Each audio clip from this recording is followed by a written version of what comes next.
Assalamu alaikum. This is our first class of today of discrete structures, section 2D, evening section. Internet issue हो रहे हैं I think मेरी तरफ. I hope कि ये class में ज़्यादा नहीं चलेंगे. Okay, I just started the meeting. Waiting for the students to join. Took a while to start the meeting. Then we will start. जी अस्सलाम वालेकुम. वेलकम 133 आपने ज्वाइन किया है. काइंडली बता दें आवाज़ मेरी क्लियर है या नहीं. जी बाकी किसी ने ज्वाइन नहीं किया अभी तक 133. अच्छा मुझे ये बता दें लास्ट क्लास में हमने कहाँ तक बात की थी. आई थिंक हम काफ़ी आगे चले गए थे इस लेक्चर में या सिर्फ स्टार्ट ही किया था हमने. क्या हमने यहाँ तक बात कर ली थी सम रूल या पाई थ्योरम के ऊपर हम आए थे. प्रिंसिपल ऑफ इंक्लूजन एक्सक्लूजन कहाँ तक बात की थी हमने.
जी 133 काइंडली मुझे ये कंफर्म कर दें कि हमने इस लेक्चर में कहाँ तक बात की है.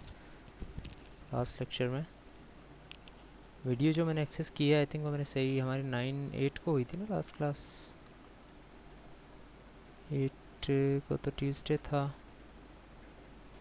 9 को नहीं हुई थी. एक मिनट में ज़रा दोबारा एक्सेस कर लूँ क्योंकि आई थिंक आप समझ रहे हैं शायद आपने मिस कर दिया हो और हमने पढ़ लिया हो. मैं ज़रा कंफर्म कर लेता हूँ by looking at the video. Kindly मुझे कंफर्म करें कि हमने कहाँ तक बात की है इस लेक्चर में और आया हमने ये लेक्चर स्टार्ट भी किया है या नहीं. This is the start of the lecture. Product rule है इसमें सबसे पहला टॉपिक. देन सम रूल है, काउंटिंग है, मोटिवेशन तो खैर वो तो स्टार्टिंग है. कॉम्बिनेट्रिक्स का चैप्टर हम स्टार्ट कर रहे हैं. जो वीडियो मैंने देखी है आई थिंक हमने कॉम्बिनेट्रिक्स का लेक्चर अभी स्टार्ट नहीं किया. आज हमने स्टार्ट करना है. लेकिन अगर हमने ये बात कर ली है पहले से तो मुझे जल्दी बता दें फिर हम रिपीट ना करें उन चीज़ों को. Otherwise I am just starting the lecture. Start नहीं किया. ओके 133 कह रहे हैं स्टार्ट नहीं किया. So let's start this lecture. Combinatorics. Combinatorics is a field of itself. Combinatorics actually okay mathematics की तो field है ही but it is a whole vast field. I can't say specifically कि it is a field of let's say set theory or it's a specific field of matrices. It is a field in itself but obviously combinatorics का इस्तेमाल हम तकरीबन तमाम तरह की चीज़ों में करते हैं including sets, including relations, functions, including even proofs and logic. हम इसका इस्तेमाल कर रहे होते हैं.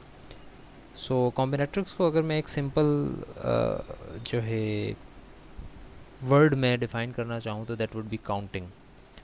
कि combinatorics is actually about counting. there is nothing else in combinatorics except counting. So in this introductory class of combinatorics I would want you to be uh, interactive as much as possible, even though you know कि इसका जवाब मुझे आता है, but I want you to be interactive as well in order to make some points. I would need your answers right off the bat. So आप दो students अभी आए हैं बाकी भी होपफुली आ जाएं। मैं दोबारा ये बात रिपीट करूँगा, बट आप दोनों से मुझे जवाब चाहिए होंगे, आपने लिख के मुझे जवाब सेंड करते जाना है। या इवन अगर आप माइक ओपन करके भी बोलना चाहें तो you can do that, because there are not much students in your class, so you can just raise your hand and I will open the mic for you. So combinatorics, counting, जिस तरह से मैंने कहा, do you know what counting is like? Just like a kid, अगर मैं आपसे ये पूछता हूँ, जिस तरह हम किसी बच्चे से पूछते हैं कि भाई क्या आपको काउंटिंग आती है, कोई 2-3 साल का बच्चा होता है जो फर्स्ट क्लास में है लेट से, या 4-5 साल का बच्चा है, उससे हम पूछते हैं कि भाई आपको काउंटिंग आती है या नहीं। आप अगर वो कहता है हाँ, तो हम कहते हैं भाई काउंट करके बताओ, काउंटिंग सुनाओ। सो वही क्वेश्चन मैं आपसे पूछता हूँ कि आप मुझे काउंटिंग सुनाएं, कि ज़रा काउंटिंग करना आती है आपको या नहीं, ज़रा मुझे ये देखना है। काउंटिंग करके मुझे बताएं कैसे होती है काउंटिंग।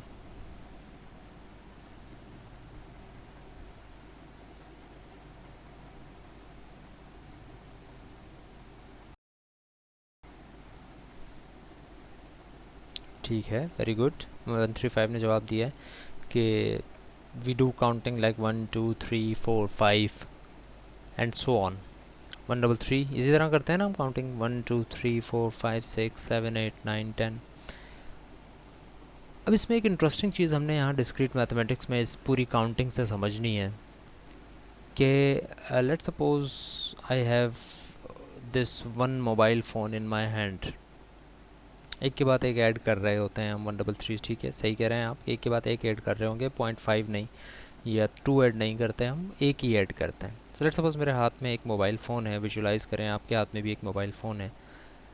तो लेट्स सपोज मैं आपसे ये पूछता हूँ कि भाई मुझे ये बताएं कि मेरे हाथ में कितने मोबाइल फ़ोन्स हैं, तो क्या जवाब होगा? मेरे हाथ में कितने मोबाइल फ़ोन्स हैं? अभी मैंने आपको सिनेरियो बता दिया कि मेरे हाथ में कितने हैं, मैं बस आपसे पूछ रहा हूँ कि भाई कितने हैं मेरे हाथ में मोबाइल फ़ोन्स।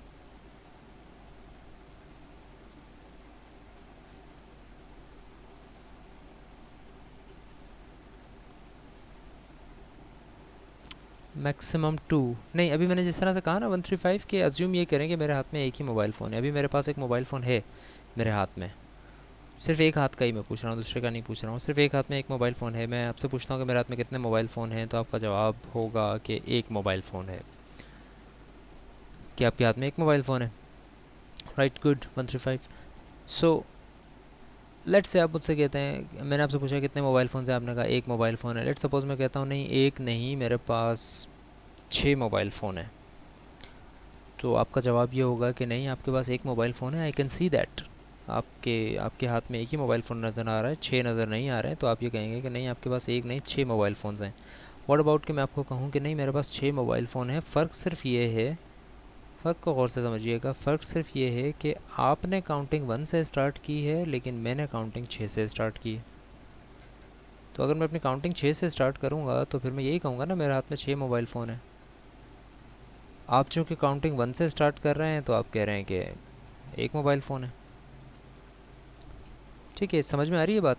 समझ में आए ना आए, एक्चुअली इस बात से एग्री कर रहे हैं आप या नहीं, कि अगर मैं सिर्फ अपनी काउंटिंग का एस्पेक्ट चेंज कर दूं, कि भाई मैं 1 से काउंट नहीं करता, मैं 2 से करता हूँ या 6 से करता हूँ या 8 से करता हूँ, तो इस तरह आई कैन से कि मेरे पास 6 मोबाइल फ़ोन हैं, even though I have only like you said 1। इसी तरह अगर आप ये कहते हो मेरे सामने अगर 10 एप्पल्स हैं, आप मुझसे पूछते हो कि कितने एप्पल्स हैं, मैं आपको कहता हूँ 30 एप्पल्स हैं। आप पूछोगे कैसे, तो मैं कहूँगा कि भाई मैंने काउंटिंग 20 से स्टार्ट की है, इस वजह से मैं कह सकता हूँ कि मेरे पास 30 एप्पल्स हैं।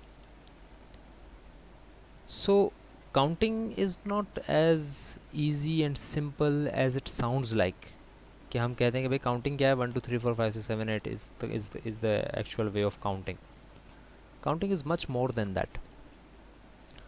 अब काउंटिंग में होता क्या है कि एक्चुअली हमारा मकसद ये होता है, जब हम काउंट कर रहे होते हैं ना, नंबर की बात नहीं कर रहा हूँ मैं, कि भाई जब मैं आपको बता रहा हूँ कि आपने से स्टेशन नंबर 2 पर आना है, ठीक है, तो इसका मतलब ये तो नहीं है कि आपको मैं कह रहा हूँ कि, इस बात को ज़रा गौर से समझना, यही स्टेशन को लेकर मैं फिर नंबर्स के ऊपर जाऊँगा। लेट्स सपोज मैं आपको कहता हूँ स्टेशन नंबर, या लेट्स से एक दूसरी एग्जांपल लेते हैं, आपने क्लासरूम्स देखे हैं अपनी उसके किसके, इसमें यूनिवर्सिटी में जो आपके क्लासरूम्स हैं उसके अंदर क्लासरूम का एक नंबर दिया हुआ है, राइट। अगर मैं आपको ये कह रहा हूँ कि भाई आपने रूम नंबर, कौन से हैं हमारे रूम नंबर, यूजुअली हमारे कौन से रूम नंबर में क्लास होती है, रूम नंबर बताएं ज़रा।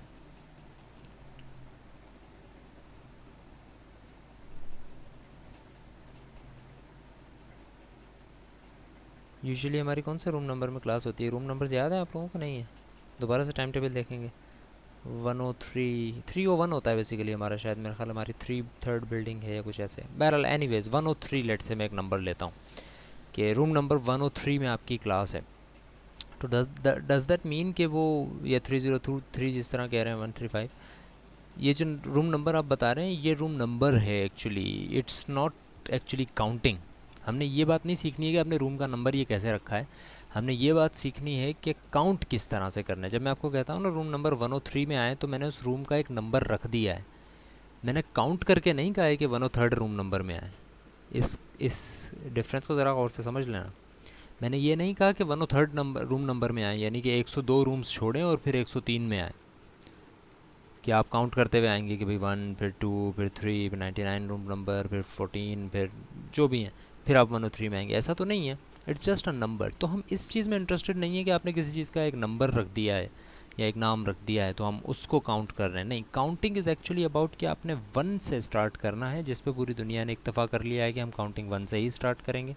जिस तरह मैं कह रहा था कि भाई 30 से स्टार्ट करें, 60 से स्टार्ट करें, वो काम हम नहीं करेंगे, हम काउंटिंग 1 से ही स्टार्ट करेंगे। लेकिन हमने काउंटिंग के ऊपर ज़ोर देना है, हमने ये बताना है बेसिकली कि हमारी क्लास 1.5 घंटे की है, हमने ये नहीं बताना कि हमारी क्लास 3 से 4:30 है। ठीक है, तो हमने वो जो एक नंबर आपने दे दिया है ना कि भाई 3 बजे है क्लास और 4:30 बजे है क्लास, इसको, इसमें हम जो है वो इंटरेस्टेड नहीं है, हम काउंटिंग में इंटरेस्टेड हैं कि कितने घंटे की क्लास है, कितने मिनट्स की क्लास है। ठीक है। सो कॉम्बिनेट्रिक्स में जो काउंटिंग हम करेंगे वो एक्चुअली इस तरह की काउंटिंग होगी। It would not be about कि भाई आपने कहाँ से बात स्टार्ट की और कहाँ पे आपने ख़त्म की। इट्स अबाउट कि उस दौरान कितने मिनट्स या कितने रूम्स या कितने काउंटिंग आपने क्रॉस की हैं। होपफुली आप समझ रहे होंगे। So we are not interested in the as much interested in counting when we are talking about a specific source and destination, but we are interested in the duration between that source and destination. सो अच्छा, आगे बढ़ने से पहले, इस lecture को start करने से पहले थोड़ी सी मैं इंस्ट्रक्शन आप लोगों को दे देता हूँ। वी हैव, जिस तरह से मैंने पहले भी बताया हुआ था कि we have a quiz number 2 today at 5:30 PM, 5:30 to 7 जो हमारी क्लास है उसमें क्विज़ दे रहे होंगे आप। और उस क्विज़ से रिलेटेड कुछ अनाउंसमेंट्स मैं कर देता हूँ, क्योंकि 5:30 पे जिस तरह लास्ट क्लास में हमने किया था कि हमने क्लास सेशन या मीटिंग स्टार्ट नहीं की थी, you are attempting the quiz in that class.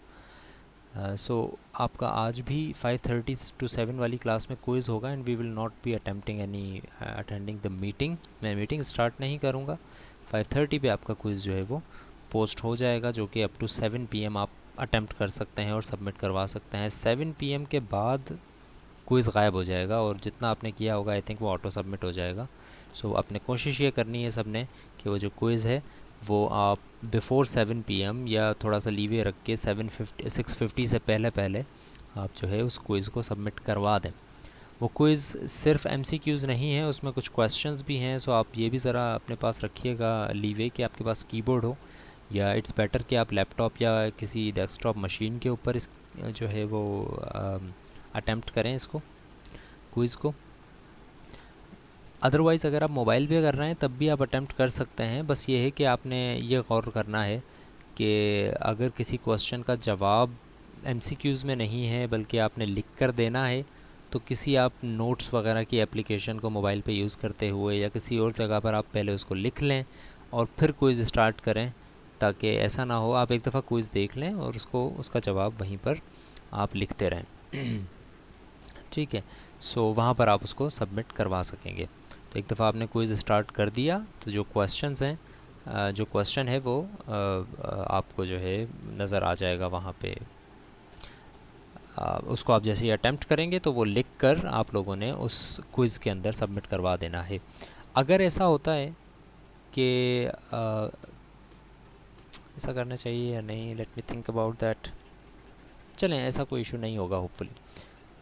So anyways वो जो क्विज़ होगा उसके अंदर आप वो लिख कर और उसमें लिखनी कोई इस तरह की चीज़ें नहीं है कि मैं आपको कहूँ कि भाई प्लस भी लिखो तो आपने भाई एंड की साइन भी लगानी है, इस तरह की चीज़ें नहीं है। जो क्वेश्चन मैंने लिखा है उसमें सिंपल, आई थिंक आपको ज़्यादा से ज़्यादा करली ब्रैकेट्स या राउंड ब्रैकेट्स वगैरह यूज़ करने पड़ेंगे, या ABCD वगैरह लिखना पड़ेगा।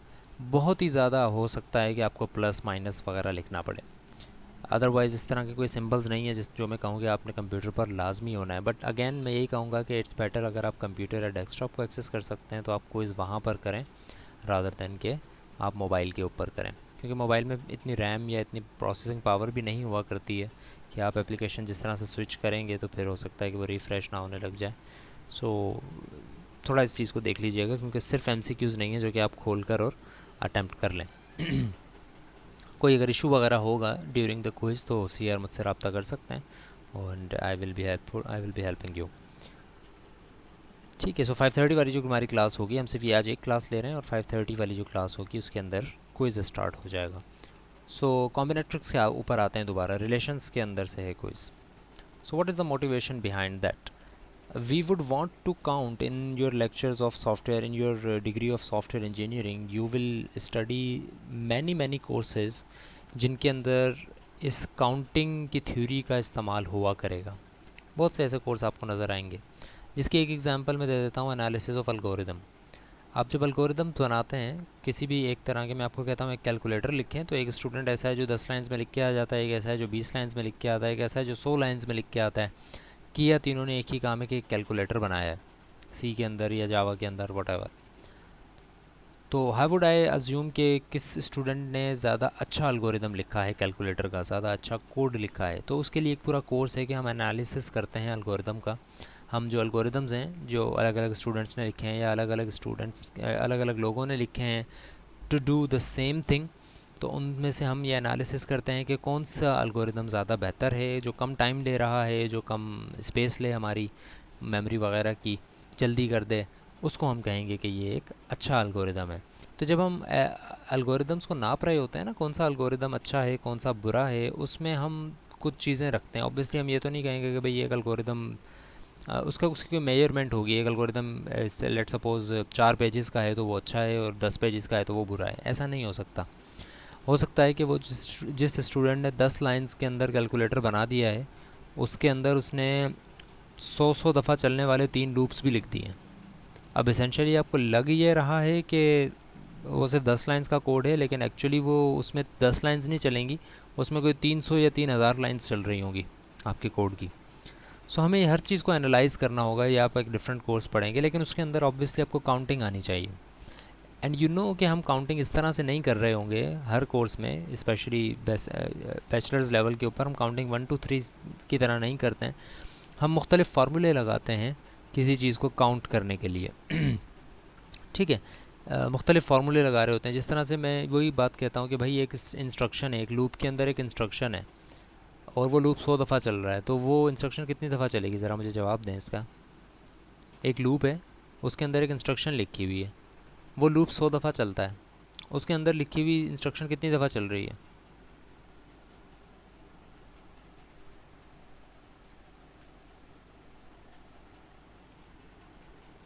यस एग्जैक्टली 135, 100 दफ़ा चल रही है। तो क्या आपने काउंट किया 1 2 3 4, पहली दफ़ा चलेगी, फिर दूसरी दफ़ा चलेगी, फिर तीसरी दफ़ा चलेगी, और इस तरह करते करते अगर ऐसा करते तो आपको 2 3 मिनट लग जाते हैं ये काउंट करने में कि कितनी दफ़ा चल रहा है। इस वजह से हमने सिंपल एक फार्मूला टाइप कोई टेक्निक लगाई। हमने कहा कि चूंकि इंस्ट्रक्शन भी एक ही है और वो लूप 100 दफ़ा चल रहा है, तो इसका मतलब है उसके अंदर वाली चीज़ें भी 100 दफ़ा ही चलेंगी। लेट सपोज अगर मैं यही कहता हूँ, मैं कहता हूँ एक लूप है और उसके अंदर 2 इंस्ट्रक्शंस लिखी हुई हैं, एक नहीं 2, और वो लूप 100 दफ़ा चल रहा है, तो कितनी इंस्ट्रक्शंस रन होंगी? मेरा क्वेश्चन गौर से सुने दोबारा। एक लूप के अंदर 2 इंस्ट्रक्शंस हैं और वो लूप 100 दफ़ा चल रहा है, तो कितनी इंस्ट्रक्शंस रन होंगी आपके लूप के अंदर? या आपके पूरा प्रोग्राम में वो ही एक लूप है बस जो 100 दफ़ा चल रहा है, उसके अंदर 2 इंस्ट्रक्शंस हैं। टोटल कितनी इंस्ट्रक्शंस एग्जीक्यूट होंगी?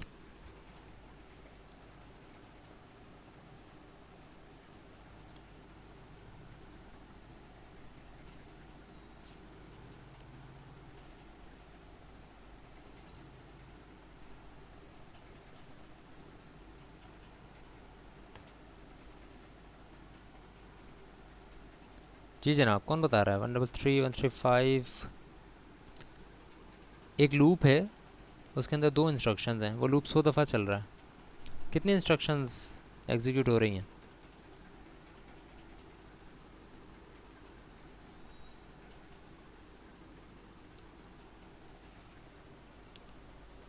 200, राइट।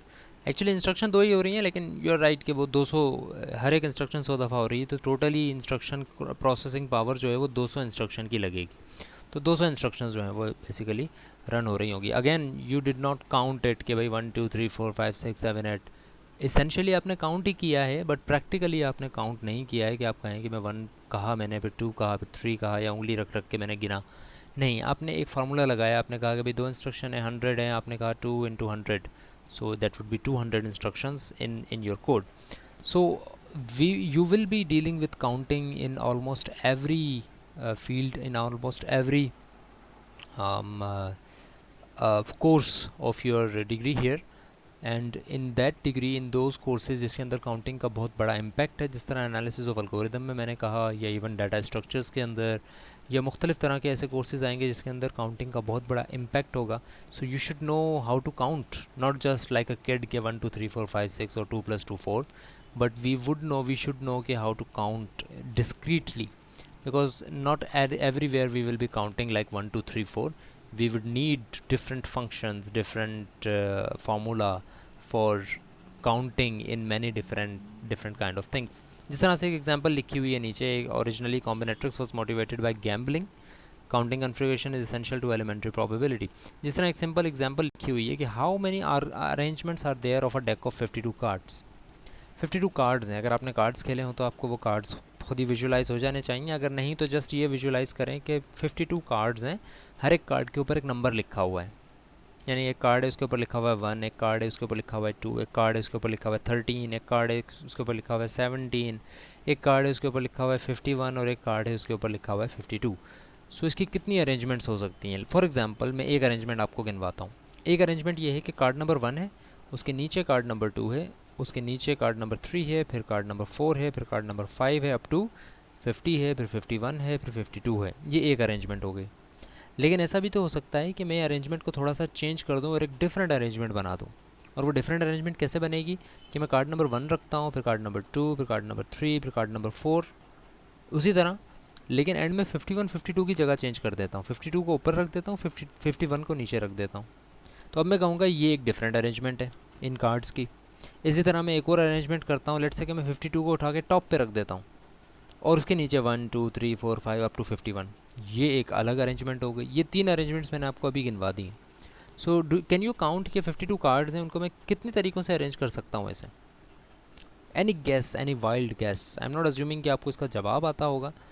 अगर आता है तो बहुत ही अच्छी बात है, अगर नहीं तो ट्राई टू गेस कि कितनी अरेंजमेंट्स हो सकती हैं। 3 मैंने गिनवा दी हैं आपको। इसी तरह लेट्स से मैं 50 को उठाकर 52 और 51 के बीच में रख देता हूँ, बाकी सब वैसे ही हैं, ये एक अलग अरेंजमेंट हो जाएगी। So can you count how many possible arrangements are there of a deck of 52 cards?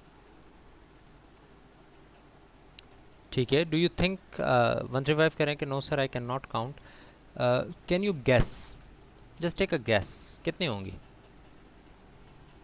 Any guess? For example हम ये कहते हैं ना कि भाई ये मैंने 5,000 का ये एक सूट लिया और 6,000 का ये लिया, तो करीब करीब हमारा कोई 15-20 हज़ार का खर्चा हो गया। हम ये इस तरह कहते हैं ना, गेस करते हैं, हमने एक्चुअली काउंट तो नहीं किया होता ना, हमने प्लस माइनस किया होता है बैठ के। ओके, 135 का गैस आ रहा है 2500। 133 कोई गैस करें ज़रा?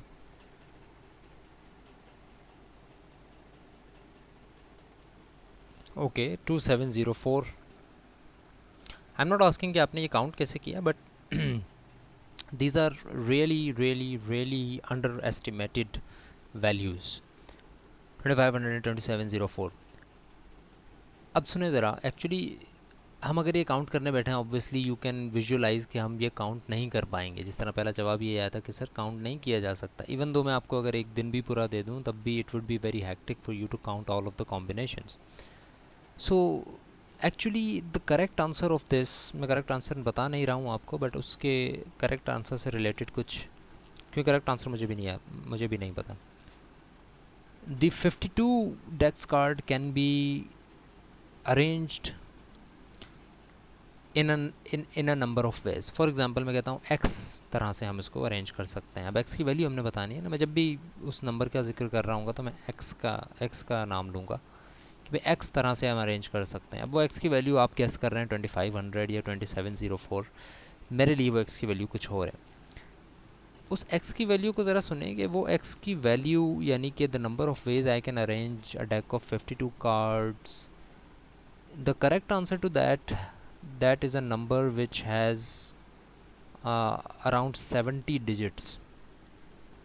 The correct answer of that number, that answer of 52 cards is arrangement, possible arrangement is not 2500 जिसके अंदर 4 डिजिट हैं, इट्स नॉट 2704 जिसमें 4 डिजिट हैं, बल्कि एक ऐसा नंबर है इसका सही जवाब जिसके अंदर 70 डिजिट्स हैं, 7070, and that is a very very very huge number. इतने तरीक़ों से हम 52 कार्ड्स को अरेंज कर सकते हैं। तो ऑब्वियसली अब तो आपके जहन में आ जाना चाहिए कि नहीं, अब तो हम बिल्कुल भी इस चीज़ को काउंट नहीं कर सकते। बट ऑब्वियसली जिस तरह से मैं बता रहा हूँ आपको कि भाई ये नंबर है, तो कोई ना कोई टेक्निक यूज़ हुई है। हमने इन्हीं टेक्निक्स के बारे में सीखना है इस कोर्स में, इस लेक्चर में, कि कैसी कैसी टेक्निक्स हैं जिसको इस्तेमाल करते हुए हम ये तमाम काउंटिंग कर सकते हैं। ऐसे काउंटिंग कर सकते हैं जैसे हम यूजुअली 1 2 3 4 5 करके नहीं कर सकते। बहुत से फार्मूला हैं उसके लिए, बहुत सी टेक्निक्स एग्जिस्ट करती हैं। Another very fascinating fact regarding that number is that 70, जो 70 डिजिट का जो मैं नंबर आपको बता रहा हूँ, तो आपने सुना होगा 1 अरब, 1 खरब, 1 करोड़। तो ये जो जितना भी बड़े नंबर आपने सुने हैं ना, 1 खरब फॉर एग्जांपल आपने सुना है, तो 1 खरब के अंदर आई थिंक 10 या 12 डिजिट्स होते हैं सिर्फ। और अगर 100 खरब की बात करें तो फिर 14 डिजिट्स हो जाते हैं, फिर 16 हो जाते हैं। यानी कि जो लेट से मैं अगर 100 खरब की भी अगर बात करता हूँ तो 100 खरब के अंदर लेट से 15 डिजिट्स हैं। अब ये 15 डिजिट जो हैं इसके बारे में ज़रा गौर से सुनिएगा कि 15 डिजिट इट्स नॉट समथिंग कि भाई बहुत छोटा नंबर है। ये 15 डिजिट इतना बड़ा नंबर है कि अगर मैं अपने 1 सेकंड के अंदर एक नंबर काउंट करता हूँ, यानी कि 1 सेकंड गुजरा आई सेड 1, फिर दूसरा सेकंड गुजरा आई सेड 2 3 4, अगर मैं सेकंड्स गिनना शुरू हो जाऊँ तो जब तक मैं ये 1 खरब तक पहुँचूँगा या 100 खरब तक पहुँचूँगा, मे बी ये जब तक मैं 100 खरब तक पहुँचूँगा ना, 15 डिजिट वाले नंबर तक पहुँचूँगा, सेकंड्स काउंट कर रहा हूँ मैं, तो मुझे तकरीबन 32-33 ईयर्स लग चुके होंगे सिर्फ ये 15-16 डिजिट के नंबर तक गिनने के लिए, अगर मैं 1 सेकंड में एक नंबर गिन रहा हूँ। ठीक है, और ये सिर्फ हम वो बात कर रहे हैं जिस जिस नंबर के अंदर सिर्फ 16 डिजिट्स हैं, and we are talking about कि 52 डेक्स ऑफ कार्ड को कितने तरीक़ों से अरेंज किया जा सकता है, 70 डिजिट्स। विच मीन्स कि हमें अगर जितनी हमारी लाइफ टाइम है उसमें हम कोई काम किए बगैर हर 1 सेकंड के अंदर एक अरेंजमेंट बना रहे हों 52 कार्ड्स की, फिर दूसरे सेकंड में दूसरी अरेंजमेंट बना रहे हों, तो आई थिंक हमें कोई 5-6 हज़ार साल, जस्ट अ गैस, या उससे भी ज़्यादा की काफ़ी एज चाहिए होगी कि हम ये तमाम अरेंजमेंट कर सकें। So it's a very very very big number, and obviously we cannot count that number, even though we cannot even visualize that number properly. Writing तो दूर की बात है और counting तो दूर की बात है। So it's a very very much huge number. And किसी ने बड़ी अच्छी बात कही थी, he said in the assumption, एक तरह की assumption, it's not a proof actually, it's an assumption and kind of like a way of thinking that how huge that number is, कि अगर मैं रैंडमली इन 52 कार्ड्स को shuffle करूँ ना, यानी मैं रैंडमली उठाता हूँ वो 52 कार्ड्स, मैंने 52 को उठा के 3 की जगह पे रख दिया, 3 को उठा के 19 के साथ रख दिया, 19 को उठा के 19 और 33 को उठा के मैंने एक साथ रख दिया, मैंने रैंडमली शफ़ल कर दिया कार्ड्स को। सो इस बात के बहुत ज़्यादा चांसेस हैं कि वो जो शफ़ल करके मैंने कार्ड्स की अरेंजमेंट बनाई है वो आज से पहले दुनिया में कभी नहीं बनी,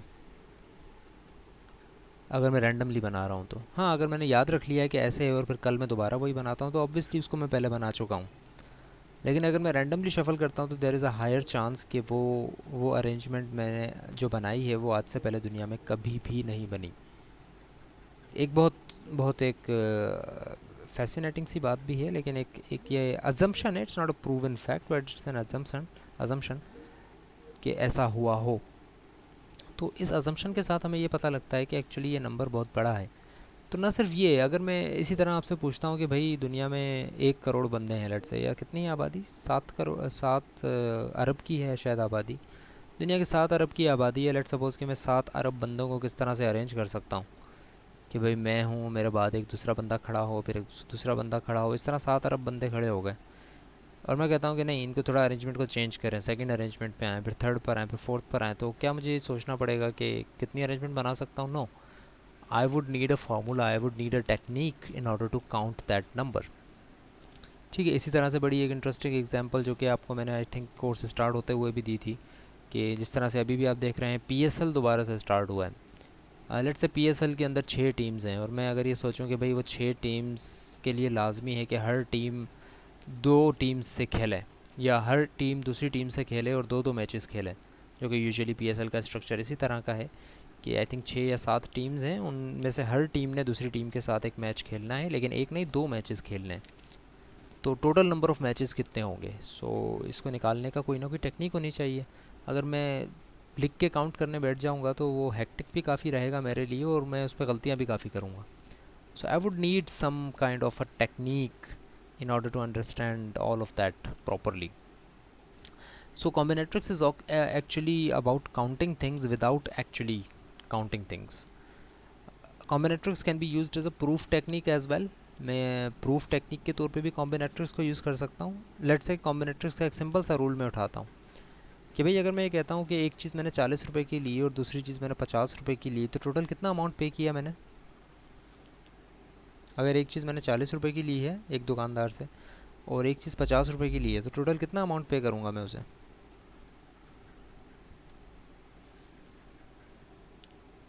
हाँ भाई,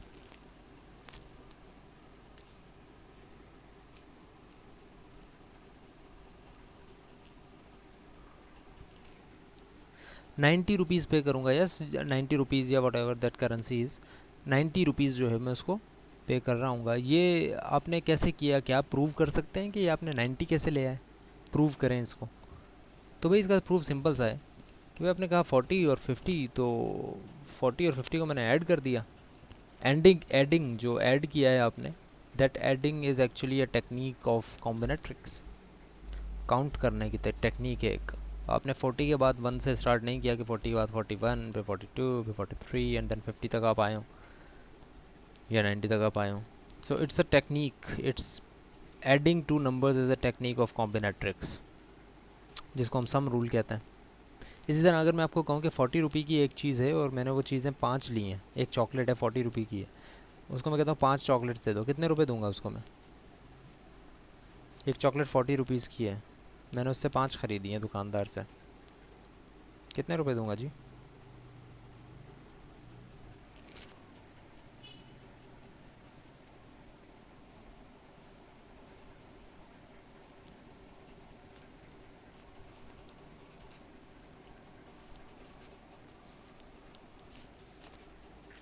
₹200 दूंगा। अब अगेन मैं आपसे पूछता हूँ कि भाई प्रूव करें कैसे, तो आप एक रूल बताएंगे मुझे, आप उसको कहेंगे कि भाई ये मल्टीप्लिकेशन का रूल अप्लाई किया है मैंने, कि 40 रुपये की एक चीज़ है, 40 मल्टीप्लाई बाय 5 इज़ एक्चुअली 200, इस वजह से आपने प्रूव कर दिया। तो combinatorics is actually a proof technique as well, just like any other proof technique, like direct proofs हमने पढ़े हैं, हमने हाइपोथेटिक सिलोजिज्म्स की वगैरह की बातें की, हमने प्रूफ बाय क्वांटिफायर्स की बातें की।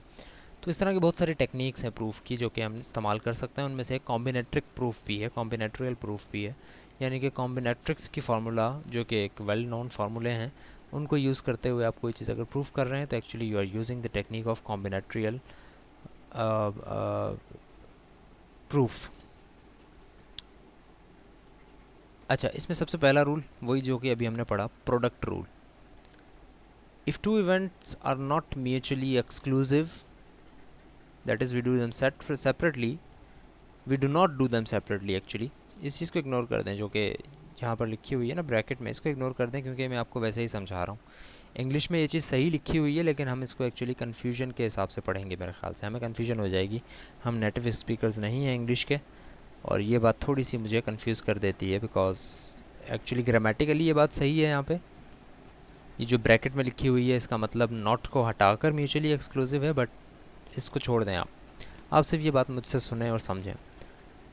If two event are not mutually exclusive, यानी कि अगर दो इवेंट्स हैं, दो काम हैं जो कि हम अलहदा अलहदा नहीं कर रहे, एक ही साथ कर रहे हैं, दो अलहदा अलहदा काम नहीं है, एक ही साथ कर रहे हैं, और उसमें फिर हम प्रोडक्ट रूल इस्तेमाल करते हैं। जैसे कि एक एग्जांपल मैं आपको देता हूँ इसकी। आप सब जिस तरह से मेल्स ही हैं, फीमेल्स आपकी क्लास में कोई नहीं है, तो मैं ये एग्जांपल जो है वो दे सकता हूँ कि हम अक्सर जाते हैं बाहर से कुछ सौदा सलफ लेने के लिए, ठीक है। तो जब आप कोई सौदा सलफ लेने जाते हैं, लेट सपोज़ आपने देखा होगा कि आप अगर दूध ख़रीदने जाते हैं तो आप उस दूध वाले को कहते हैं कि भाई 2 किलो दूध दे दें, 2 किलो दूध दे दें। तो वो जब 2 किलो दूध आप उससे लेंगे तो वो आपको 2 किलो दूध तोल कर दे देगा।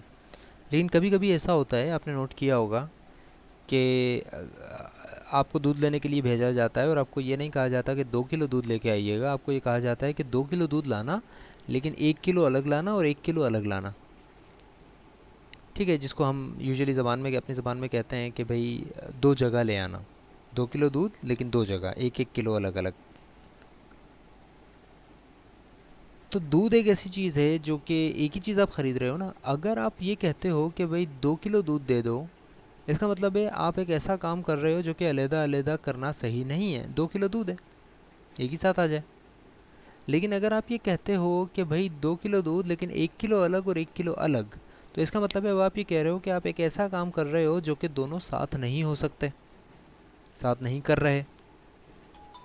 तो अगर एक ऐसा काम है जो कि आप एक साथ नहीं कर रहे, उसको हम कहेंगे they are mutually exclusive events, mutually exclusive काम।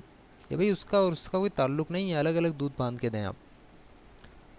लेकिन अगर आप ये कहते हो कि नहीं, दोनों इवेंट्स म्यूचुअली एक्सक्लूसिव नहीं है, अलहदा नहीं है, तो इसका मतलब है आप एक ही काम कर रहे हो और आप सिर्फ ये कह रहे हो कि 2 किलो दूध दे दें, एक साथ आ जाए बेशक। तो जब आप 2 किलो दूध लेते हो, तो अगर दूध क्या हिसाब चल रहा है भाई, अगर आप लोग कराची में हैं तो आई थिंक 130 रुपीज़ पर केजी के हिसाब से चल रहा है। तो अगर आप 2 किलो दूध लेते हो, 130 रुपीज़ पर केजी है या पर लीटर जो कहा जाता है, 130 रुपीज़ पर लीटर है दूध। ज़रा मुझे बता दें कि 2 किलो दूध के रुपए कितने होंगे, काउंट करके बताएं। 260, ठीक है।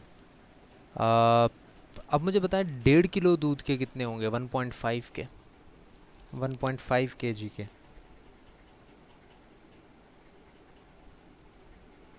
1.5 KG.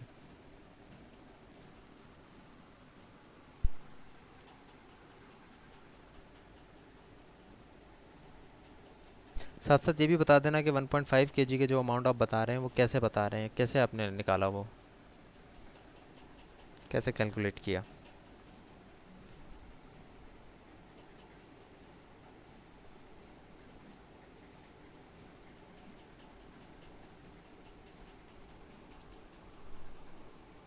Ji 1.5 kgs of milk is required and the rate is 130 rupees per kg. How do we calculate the amount for 1.5 kg? 133 का जवाब आया, 1.5 इंटू 130 इज़ 195। अच्छा, अब मुझे ये बताएं कि लेट से मैं वही दूध वाली एग्जांपल लेता हूँ और मैं ये कहता हूँ कि मैं दूध वाले के पास जाता हूँ और उसको मैं कहता हूँ कि भाई 2 किलो दूध अलग और 1.5 किलो दूध अलग, यानी कि 2 kgs अलग और 1.5 kgs अलग। मुझे बता दें टोटल अमाउंट क्या होगा और कैसे कैलकुलेट होगा। 2 kgs अलग और 1.5 kgs अलग, ठीक है। 260 प्लस 195 जो कि कितना हो जाएगा, आई थिंक 415 और समथिंग लाइक दैट, 455, 455, ठीक है। अच्छा, अब एक इंटरेस्टिंग बात नोट करें, जो क्लास में है अब वो सिर्फ वही नोट कर सकते हैं, जो रिकॉर्डिंग सुनेंगे आई थिंक उनको इतनी सही से बात समझ में नहीं आएगी, लेकिन फिर भी मैं रिपीट कर देता हूँ। जब मैंने 133 से ये पूछा कि 1.5 केजी किस तरह से अमाउंट आएगा, तो उन्होंने कहा 1.5 इंटू 130 जो कि 195 हो जाएगा। फिर मेरा क्वेश्चन ये था कि भाई मैं 2 किलो दूध अलग ले रहा हूँ और 1.5 केजीज़ अलग ले रहा हूँ, तो अब क्या अमाउंट पड़ेगा। तो उन्होंने कहा तो अब हम ऐसे कैलकुलेट करेंगे कि 260 प्लस 195 इज इक्वल टू 455। अच्छा, अब एक बात ज़रा नोट करें कि 133 ने जो काम किया कि 260 प्लस 195 सब ऐसे ही करेंगे, मैं भी ऐसे ही करता। यहाँ से मुझे ये पॉइंट समझाना है आपको बेसिकली कि अगर मैं आपको ये कहता हूँ कि 2 kgs अलग और 1.5 kgs अलग, तो आपने कहा 260 प्लस 195, आप ऐसे भी तो कर सकते थे कि भाई 2 kg प्लस 1 और 1.5 kgs अलग है, यानी कि टोटली 3.5 kgs है, और आप 160 को 3.5 से मल्टीप्लाई करते थे। आई एम नॉट आस्किंग कि हम ऐसा कर सकते थे या नहीं, बिकॉज वी ऑल नो कि हम ऐसा कर सकते हैं कि आप टोटल तो 3.5 किलो ले रहे हैं ना दूध, 3.5 kgs, और आप उसके रेट के हिसाब से देखेंगे तो that would again assume to be 455। लेकिन हमने ऐसा नहीं किया, हाल तो हम ऐसा कर सकते थे, यानी कि काउंटिंग के अंदर ही, सिंपल काउंटिंग के अंदर ही, और वही दूध हमने लिया है, सिर्फ हमने क्या कहा कि 2 किलो अलग और 1.5 किलो अलग, यानी कि म्यूचुअली एक्सक्लूसिव कर दिया इवेंट्स को। लेकिन अगर हम कहते नहीं 3.5 किलो दूध लें, तो हम वो इवेंट म्यूचुअली एक्सक्लूसिव नहीं होते। तो अगर कोई ऐसे इवेंट्स हैं जिसके जो कि म्यूचुअली एक्सक्लूसिव नहीं है, यानी कि एक ही काम है, तो उसमें हम प्रोडक्ट रूल इस्तेमाल करते हैं, जिस तरह से 1.5 kgs के अंदर इस्तेमाल किया 133 ने, कि 1.5 इंटू 130 इक्वल टू 195। लेकिन अगर मैं उसी इवेंट को तोड़ दूं और मैं कहूं कि नहीं, अब दोनों काम अलहदा हैं, तो अब आप दोनों के रेट्स निकाल के उन दोनों को प्लस करोगे,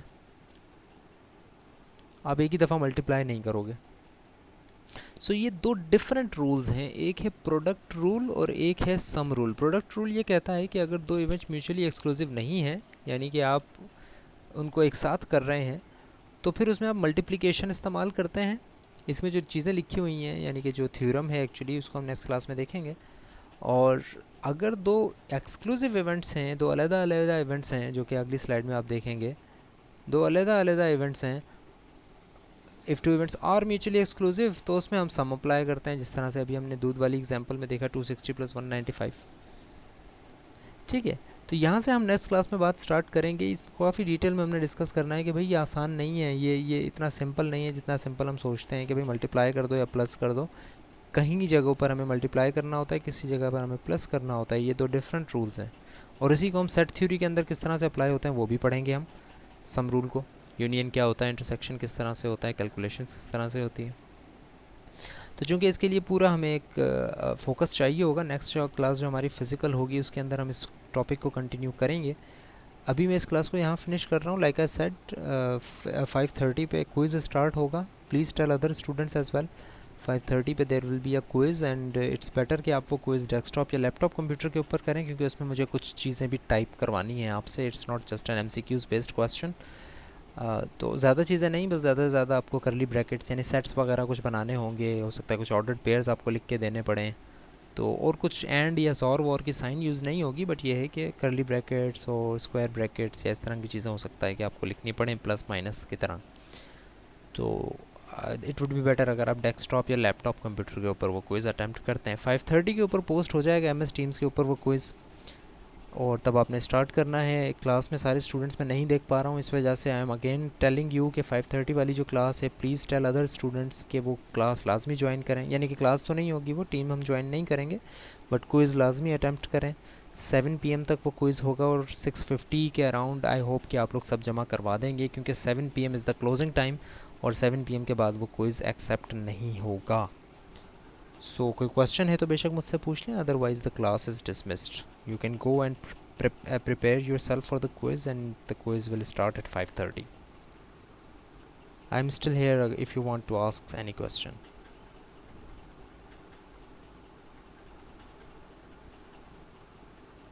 Alright, no questions asked, so I will be ending this meeting. See you hopefully next week physically in the class, and hopefully अगर कोई issue नहीं आता है तो you will be attempting the quiz in the class of 5:30 to 7 PM. Thank you very much.